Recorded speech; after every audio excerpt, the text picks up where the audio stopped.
Welcome back.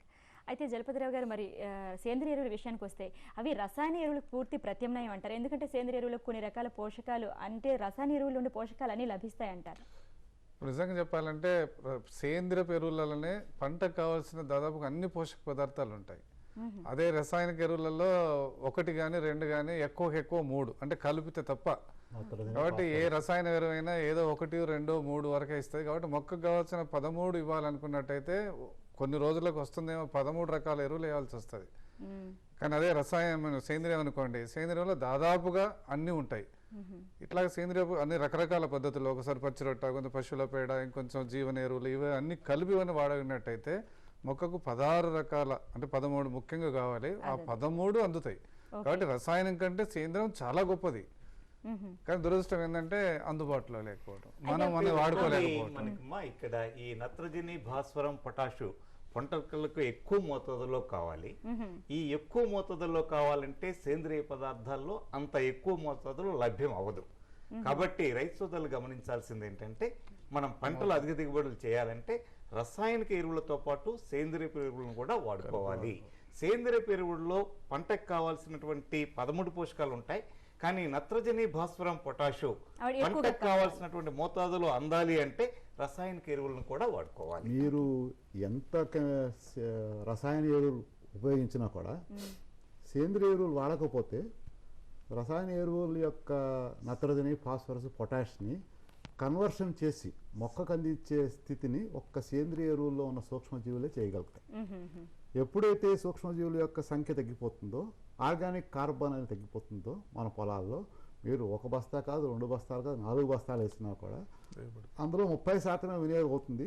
మిగతా 70% పొలంలో మిగిలిపోతుంది, లేకపోతే ఆకాశంలో వాయువులో కలిసిపోతుంది. కాబట్టి సేంద్రియ ఎరువులు సమతుల్యంగా ఎప్పుడైతే వాడతారో ఆ రోజే మీరు పెట్టిన ప్రతి రూపాయి ఖర్చుకి మీకు లాభం వస్తుంది. అయితే ఇంతవరకు ఏంటంటే జనరల్గా రైతులందరూ ఒక రకంగా అలవాటు పడిపోయారు రసాయనిక ఎరువులు వాడడం, సింపుల్గా కూడా ఉంటుంది కాబట్టి. అయితే ఈ రసాయనిక ఎరువుల వాడకం నుంచి సేంద్రియ ఎరువుల తయారీకి కానీ లేకపోతే అలాగే కొనుక్కుని వాడడానికి కానీ మీరు ఏ రకంగా వాళ్ళని ప్రోత్సహిస్తున్నారండి? ఇప్పటిదాకానండి ఏమైందంటే భారతదేశంలో వ్యవసాయ పద్ధతి తీసుకుని నత్రజని, భాస్వరం, పొటాష్ ఒక్కటికే ప్రాముఖ్యత ఇచ్చారు గవర్నమెంట్ కానీ లేకపోతే సబ్సిడీ ద్వారా. ఇప్పుడే సల్ఫర్ కూడా గంధకంలో యాడ్ చేస్తున్నాం. నత్రజని, ఫాస్ఫరస్, పొటాష్, గంధకం. 2 సంవత్సరాల నుంచి భారతదేశంలో ఒక క్లిష్టమైన పరిస్థితి ఏర్పడింది అంటే, మన భారతదేశంలో దాదాపు ఈరోజు 116 కోట్ల మంది జనాభా ఉన్నారు. మనిషి ఒక్కంటికి రోజుకి 500 గ్రాములు ఆహార పదార్థాలు తింటే మనకి కావాల్సిన పదార్థం ఎంతంటే 220 మిలియన్ మెట్రిక్ టన్స్. మనం ఎంత ఉత్పత్తి చేస్తున్నాం అంతా మనం తినేస్తున్నాం. అంటే ఒక బఫర్ అనేది లేదు. ఈ బఫర్ని మనం సమకూర్చుకుని ఇంకా అభివృద్ధి చేసుకోవాలంటే, మన యొక్క ఫుడ్ గ్రెయిన్ సెక్యూరిటీ యాక్ట్ చేసుకోవాలంటే ఖచ్చితంగా మీరు యూ హ్యావ్ టు యూస్ దిగుబడి పెంచాలి. దిగుబడి పెంచాలంటే మీ యొక్క పోషక పదార్థాలు పూర్తిగా వినియోగించాలంటే you have to go for organic. అంటే మరి ఇప్పుడు ఈ సేంద్రియ ఎరువులు వాడకం చాలా ముఖ్యమైన విషయాన్ని చెప్పారు. కానీ మొత్తంగా ఇంత అందరూ రైతులు సేంద్రియ వ్యవసాయం చేయాలంటే అంత ఎక్కువ మొత్తంగా ఉండే సేంద్రియ ఎరువుని తయారు చేయగలరంటారు? అది సాధ్యమయ్యే పనేనా? ప్రస్తుతం మన భారతదేశంలో 5,25,00,000 టన్నుల రసాయన ఎరువులు మనం వాడుతున్నాం.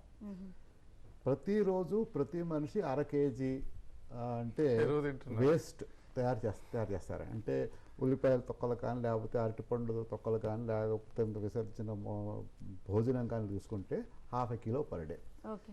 కొన్ని సంవత్సరాలుగా మన మున్సిపాలిటీస్కి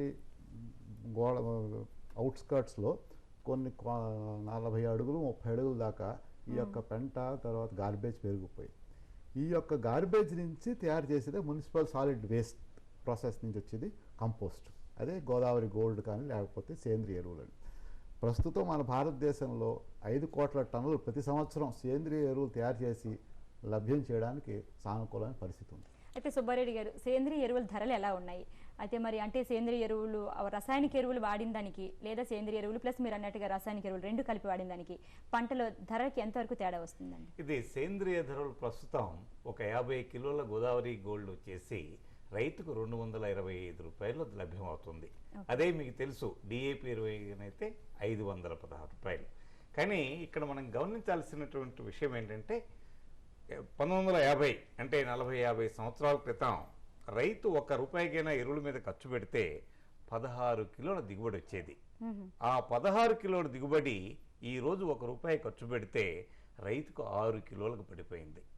అంటే రైతు వేస్తున్నటువంటి రసాయనిక వినియోగ సామర్థ్యం బాగా తగ్గిపోయింది.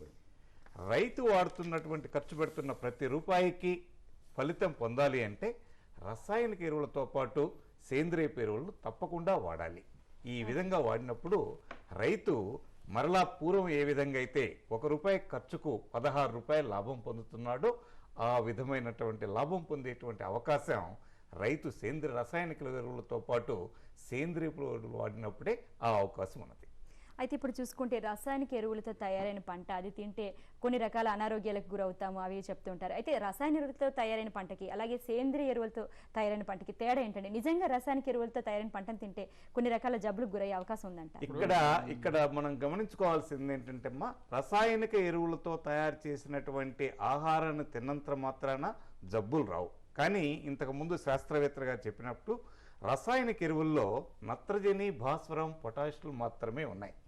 మొక్కకు 13 రకాలైనటువంటి పోషకాలు కావాలి. ఎప్పుడైతే మనం సేంద్రియ ఎరువులను వాడట్లేదో భూమిలో జింకు, ఐరన్, మెగ్నీషియం లాంటి ధాతువుల లోపం ఏర్పడుతుంది.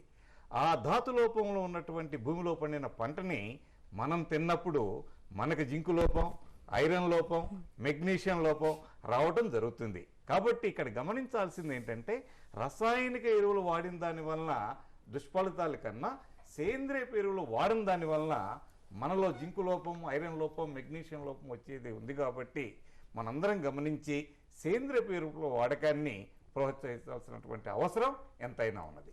అయితే అదే కాకుండా ఇంకా ఈ రసాయన ఎరువులు సేంద్రియ ఎరువులు వాడటంలో ఇండైరెక్ట్ ఏంటంటే రసాయనిక ఎరువులు ఎక్కువైతే వాడతామో అక్కడ చీడపీడలు ఎక్కువ వస్తాయి.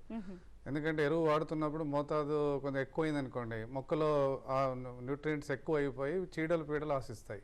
వాటిని నివారించడానికి వరకు పురుగు మందులు వాడతాం. ఆ పురుగు మందుల అవశేషాలు పంట ఉత్పత్తి మీద ఉండి అవి తింటాం కాబట్టి పురుగు మందులు తింటున్నాం. అంటే ఎరువు వలన డైరెక్ట్గా నష్టం లేకపోయినా ఇండైరెక్ట్గా నష్టం ఏంటంటే పురుగులను తెగుళ్లకు నివారించడానికి వాడేటువంటి పురుగు మందు మనిషి శరీరంలోకి వెళ్తుంది. అది చాలా డేంజర్గా. అంటే ఇప్పుడు మన గవర్నమెంట్ పోషకాధార ఎరువులు రాయితని చెప్తుంది కదా, ఇలాగ ఈ భూసార పరీక్ష ఫలితాలను బట్టి రసాయన ఎరువులు కానీ సేంద్రియ ఎరువులు కానీ ఎంతవరకు వేసుకోవాలి అని ఎలా సిఫార్సు చేస్తారంటే అది రైతులు ఎంతవరకు ఎలా అమలు చేస్తున్నారు? ఇది ఖచ్చితంగా చెప్పడానికి అవకాశం లేదు. ఎందుకంటే మనకి ఇంతవరకు అనుకున్నంత మోతాదులో సేంద్రియ పదార్థాలు లభ్యతకు రావట్లేదు. రకరకాల పద్ధతులలో రైతు వాడుకుంటే పంటే చెప్తుంది నాకేం కావాలని. మనం సేంద్రియ పదార్థాలు అన్ని రకాలు వాడిన తర్వాత పంట ఆరోగ్యంగా లేదు, ఇంకా కొంచెం ఎదుగుదల లేదు అనుకున్నప్పుడు కొంత మొత్తంలో రసాయనాలు వాడుకుంటూ వెళ్ళొచ్చు. కాబట్టి ఇంకా కొద్ది రోజుల తర్వాత ఎప్పుడైతే రైతు సేంద్రియ పదార్థం ఏ మోతాదులో వాడుతున్నాడు, ఎన్ని కిలోల ఎరువులు వాటి వలన వచ్చిందని తెలిసినప్పుడు మిగతా లోపాన్ని వేయడానికి వరకు భర్తీ చేయడానికి వరకు రసాయనాలు కొంత మొత్తంలో వాడితే నష్టమే ఉండదు, లాభం కూడా అటువంటి అప్పుడు. ఇంకా నిజంగా ఏంటంటే ఇప్పుడు శాస్త్రపరంగాను రైతుల అనుభవం కింద కేవలం రసాయనాలు వాడినంత మాత్రం దిగుబడి పెరగట్లేదు. రసాయనాలు సేంద్రియం కలిపి వాడినప్పుడు దిగుబడి పెరుగుతుంది. అంటే వాడిన రసాయనానికి విలువ సేంద్రియం ఇస్తుంది. అంటే రసాయనానికి దాని యొక్క వినియోగం మొక్కకు రావాలంటే సేంద్రియం ఉంటేనే తప్ప భూమి ఆ రసాయనాన్ని పట్టుకునే పరిస్థితుల్లో లేదు.